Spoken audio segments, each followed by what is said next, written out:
Bismillahirrahmanirrahim. Waltakum minkum ummatun yad'una ilal khairi wa ya'muruna bil ma'rufi wa yanhauna 'anil munkar. Assalamualaikum warahmatullahi wabarakatuh. Empat istrinya dek nasi bola, tidak satu rumah. Memang aslinya apa itu, kalau madu jangan dikasih satu rumah. Aslinya itu silaga itu berkelahi kalau si Romai. Kasih beda. Kalau ada di sini, ada di sini, kan yang berkurban suami bukan istri. Jadi yang berkurban suami bukan istri. Maka meskipun istri tidak satu tempat, ya atas nama suami, selama istri itu istri resmi menurut syariat, bukan istri dicokok-cokok, ya, bukan istri tidak sah. Kalau sahabat istrinya dapat berapapun tadi, dapat Pak, sah insya Allah. Ya, sah atas nama suami, ya. Jangan atas nama istri, Pak. Atas nama suami. Kalau suami berkurban, istrinya dapat semua. Kalau istri berkurban, belum tentu dapat suami. Ya, seperti itu Pak. Terima kasih banyak insyaallah. Ada yang lain? Ya, fadhal, silakan Pak Prof. Assalamualaikum warahmatullahi wabarakatuh. Ini dua istrinya Pak Prof. Maksudnya istri yang kedua. Silakan Prof ya. Kenapa tidak boleh kuda? Tidak boleh kuda. Yang kedua, ini kurban sebagai Berapa lama? ibadah murni atau amal? Oh iya. Amalan saleh. Ada atau amal? Atau dari mata. Iya. Yang ketiga, kenapa harus berbeda kambing dengan sapi? Kenapa harus kudu? Dan tidak sama harganya kambing dengan tujuh baru. Tujuh kambing dengan tujuh orang sapi. Iya.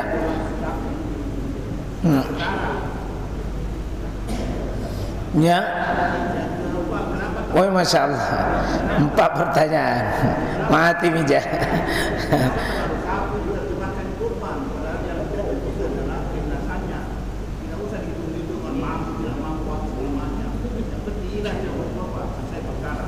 Iya. Terima kasih banyak. Baik, saya jawab dari belakang. Memang begini Mbak ya,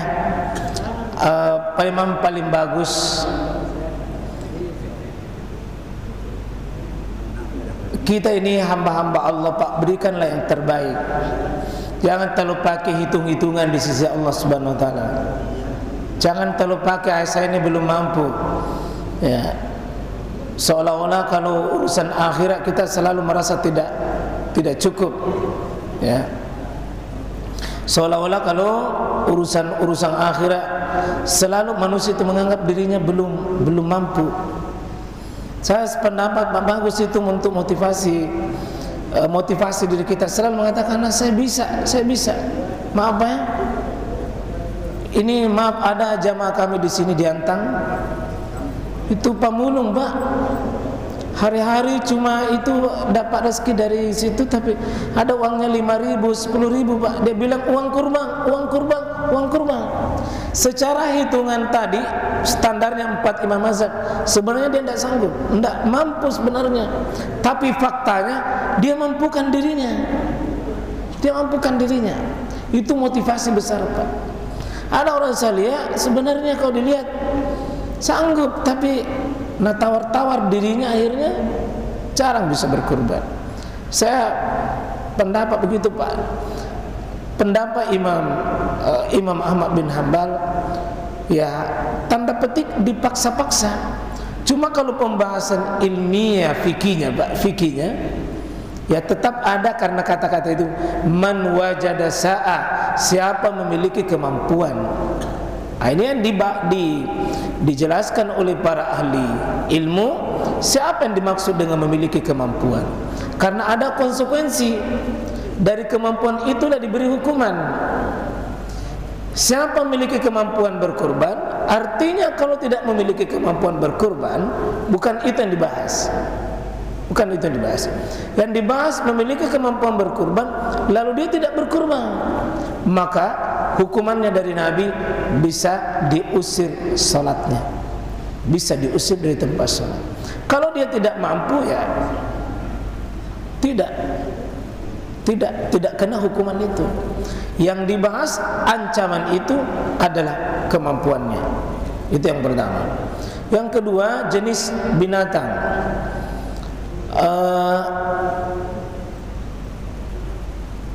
Sebagian sepakat bahwa mereka sepakat bahwa berkurban dengan seluruh binatang beternak, onta, sapi dan kambing.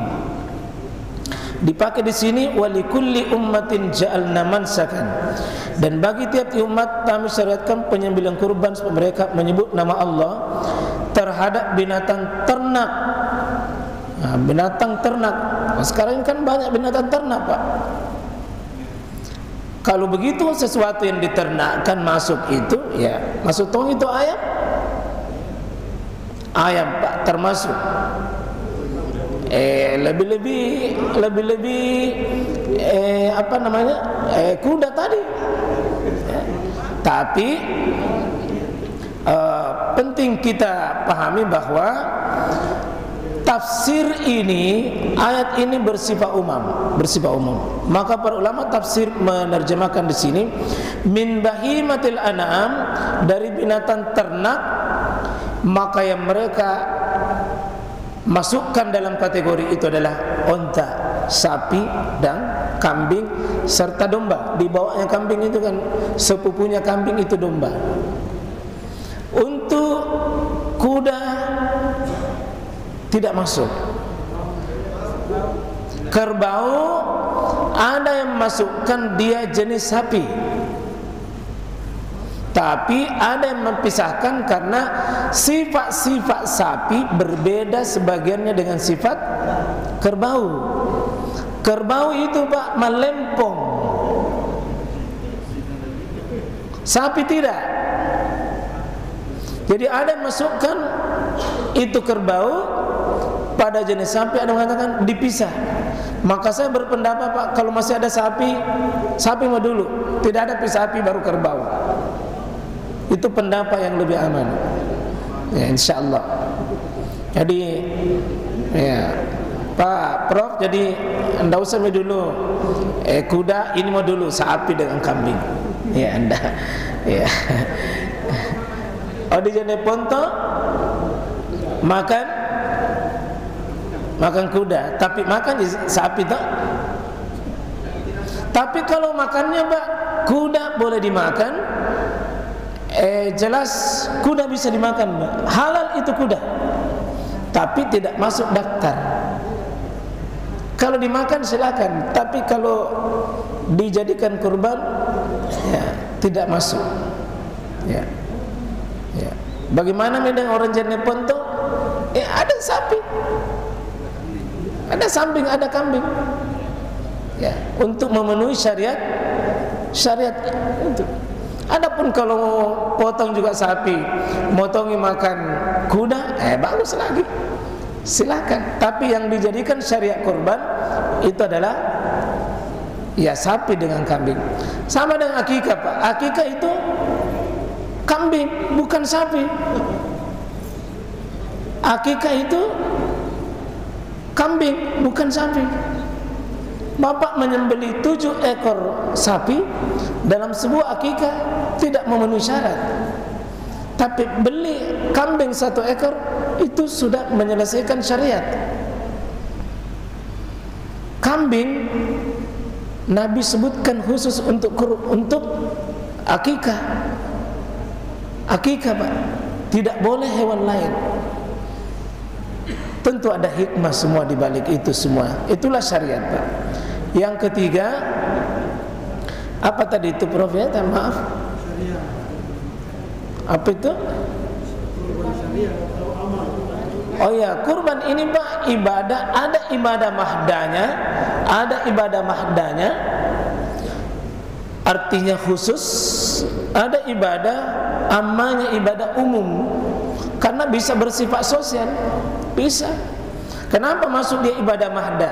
Ibadah mahda dalam ibadah hitungan khusus karena terikat jenis hewannya, terikat waktunya, terikat tata caranya, terikat syariat tata cara khususnya. Tapi banyak masuk dalam ibadah sosial karena nanti siapa yang diberi boleh, Pak, pada Islam, non Islam juga boleh. Boleh. Tetangga tak yang non Islam boleh dikasih daging kurban. Boleh. Insyaallah seperti itu, Pak. Jadi dia mahda, dia juga bisa masuk di ammah, di umum, perkara umum.